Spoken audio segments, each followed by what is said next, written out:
Ховд аймгийн зоонозын өвчин судлалын төв.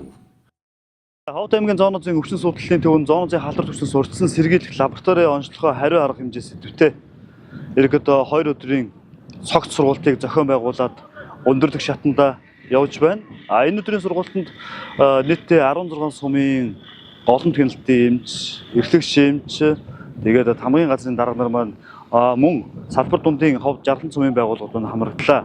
За энэхүү сургалт зохион байгуулагдсанаар ямар нэгэн зоонозын эрсдэлт цагийн байдал үүссэн тохиолдолд яарах, сандрах, твдэх зүйл гарахгүйгээр мөнхийн бэлэн байдал тэргөөдөө байхаар манай сургалтанд хамрагдсан иргэд маань амлаад өнөөдрийн сургалт амжилттай өндөрлөж байна.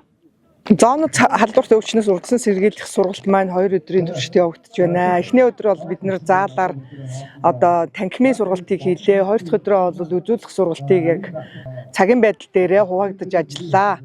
Яг халдварт өвчин гарлаа гэхэд бол зөвхөн л хувцас өмсөөл хувцаараа тусгаарлагдаж халуун цэг дээр ажилладгаараа маш их эрсдэлтэй байдаг. За энэ эрсдлийг даван туулахын тулд бол гамшигын төлөвлөгөөндөө бол зооноз халдварт өвчнөйгөө хэрхэн яаж тэмцэх вэ?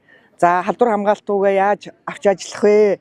За санхүүжилт нь ямар байх вэ? Тэрийг халуун цэг дээр ажиллах хүмүүсийнхаа хоол ундыг, за ажиллаж байгаа хүмүүсийнхаа бензин шатхууныг, амьдрах орчныг бүх асуудлыг нь бол нарийн сайн шийдвэрлэж өгснөөрөө урьдчилан төлөвлөснөөрөө энэ халдварт өвчнийхаа цаана бол гардаг. Өнөөдрийн бидний энэ үзүүлэх сургалтаар яг кейс дээр ажиллахад яг нутаг дээрээ тэр А зэрэглэлд байдаг сумууд яг халуун цэг дээр хэрхэн яаж ажилдгийг яг өөрийнхөө туршлага дээрээс тэндээсээ ямар алдаанууд гарсан байдгийг бас өмнө удаан жил ажилласан эмчнэрээсээ ингээд харилцаад ингэж яхад бол маш үр дүн гарлаа.